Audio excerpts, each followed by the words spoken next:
Hello and welcome to government class. In today's government class, we'll be looking at indirect rule in Eastern Nigeria. I'll be looking at the reasons for the total failure of indirect rule in Eastern Nigeria. The indirect rule system succeeded in the north, it met with partial success in the west, and it failed totally in Eastern Nigeria. It was a total failure in Eastern Nigeria. Why was it a total failure in Eastern Nigeria? This was because the Easterners never had monarchs, and because they did not have monarchs, the British officials had to appoint warrant chiefs for them, for the people of the Eastern Nigeria.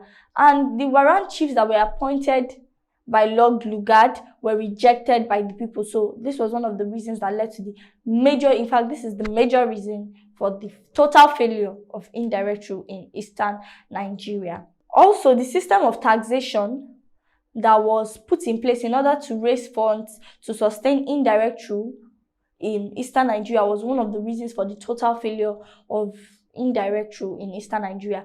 The people of Eastern Nigeria, they were not used to paying taxes. They did not have any system of taxation whatsoever in place.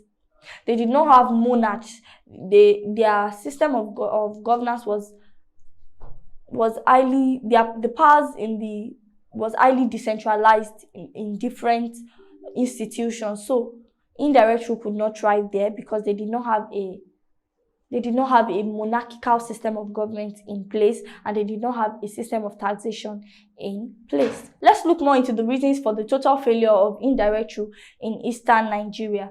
The first major reason for the total failure of indirect rule in Eastern Nigeria is the absence of traditional rulers.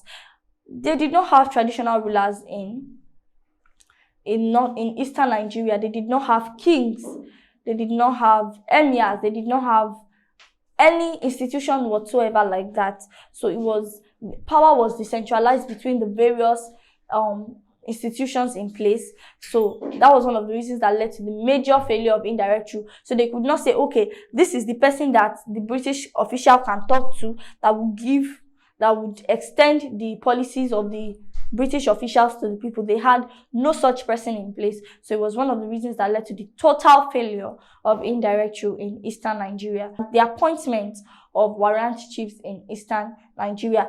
In Eastern Nigeria, they did not have warrant chiefs before. Warrant chiefs was not part of their pre-colonial political was not an institution in their pre-colonial political system of administration. So it led to the failure of the system in Eastern Nigeria. Because the people were not used to having warrant chiefs before, it led to the failure. Also, the people that Lord Lugard appointed as warrant chiefs for those for the Eastern people, they were not people the Eastern people liked. They were not people that they liked. So the rule failed. The indirect rule system failed totally in Eastern Nigeria. Also, the Igbo's highly decentralized system of administration was one of the reasons for the total failure of indirect rule in Eastern Nigeria. These people were not used to saying yes sir to only one person. They thought about it. Every decision they reached in the Igbo pre-colonial political system of administration was reached through consensus. So nobody took decisions on their own. Nobody could tell people to do whatsoever the person felt was good for the people. Every decision these people made was made through consensus. Everybody had a say. Everybody agreed that, okay, this is the best way forward. So because the people were not used to saying yes sir, yes ma, yes sir to a particular person or body, led to the total failure of indirect rule in Eastern Nigeria.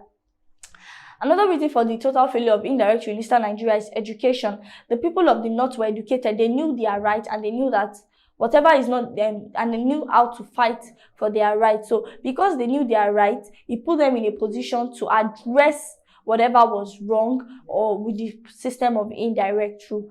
Also, Christianity was the major religion in in eastern Nigeria, and Christianity was not a totally submissive religion as Islam. So that was one of the reasons that led to the failure of indirect rule in eastern Nigeria.